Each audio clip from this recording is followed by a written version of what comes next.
गेल्या 1 वर्षापासून आपला जो डोंगराळ भाग आहे शंकर टेकडी पासून ते हनुमान मंदिर हनुमानपाडा ते पाणी आणि त्या पाण्याचे दर महिन्याला पैसे भरताय।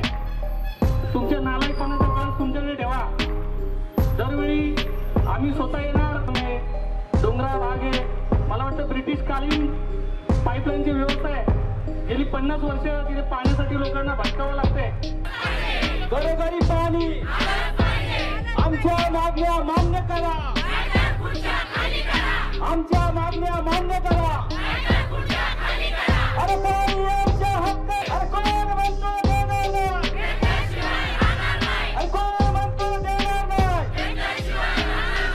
धन्यवाद। गेल्या 40-50 वर्षापासून एक तर पाड्यात BMCची लाईन आलेलीच नाही आमच्या हनुमान पाड्यात। आणि प्रायव्हेट पाणी आहे, ते प्रायव्हेट पाणी आम्ही पैसे भरून सुद्धा एक तर आधीच महिन्यातून 15 दिवस पाणी येतं, त्या 15 दिवसातून पण 8 दिवस पाणी नसतं। आम्ही पाड्यात वर राहतो, वरून खाली कसं पाणी भरणार? 1-2 हंड पाणी आणायचं, ते खालून पाणी आणायला म्हातारे माणसं छोटे पोरं। एक तर त्या पाण्याचा टाइम पण नाही, 40 मिनिटं पाणी, 40 मिनिटं पाणी तिकडून मोटरमधून सोडस तर 5-10 मिनिटं तर असेच जातात, पाणी पण पोहोचत नाही आमच्या घरापर्यंत।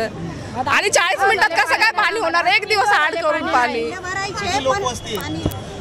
आमच्या इथं पाडा खूप मोठा आहे, पूर्ण BMCची लाईनच नाही, प्रायव्हेट पाणी ते पैसे भरून पण पाणी नाही, म्हणजे काय करणार? आणि पाड्यात एवढी अस्वच्छता आहे, सगळे नाले सगळे। नगरसेवक आहे, नगरसेवक आमच्याकडे अजून एकदा पण पाड्यामध्ये आला नाही। आमची बाथरूमची सुद्धा सोय नाहीये।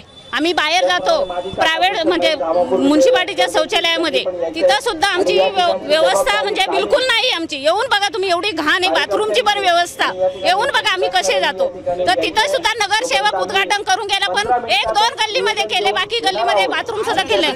पाण्यासाठी पाण्याचा प्रॉब्लेम आम्हाला हमेशा असतो। वर्षातून आम्ही 2 ते 3 वेळा मोर्चा घेऊन येतो, वर्षातून 2 ते 3 वेळा आम्ही मोर्चा घेऊन येतो। हे लोक आम्ही आलो का आम्हाला बाहेर काढतात, 1-2 जणी जा बाकीचे व्हा बाहेर, सगळे आम्हाला हकलून काढतात टिवाड मधून बाहेर टिवाड। आणि आम्ही एकदा इथं टिवाड मध्ये आलो तर या बाथरूम ह्या पाणी येत ना, एवढा या बाथरूम मधून पाणी वाया चाललं होतं आठव याच्यामध्ये।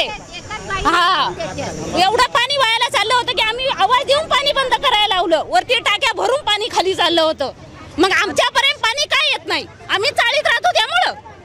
आणि बिल्डिंग मधल्या लोकांना 25-30 एवढ्या टावर वरती पाणी जातं। जिकडे जिकडे हे लोक टावर चालले तिकडे पाणी पाठवतात, आम्हाला त्रास देतात। आम्ही त्रास सहन करणार नाही, आम्ही इथून पुढे सोडणार नाही कुणाला। आम्ही बिल भरतो, आम्ही बिल नाही भरले का लगेच आमचे मीटर कापून देतात।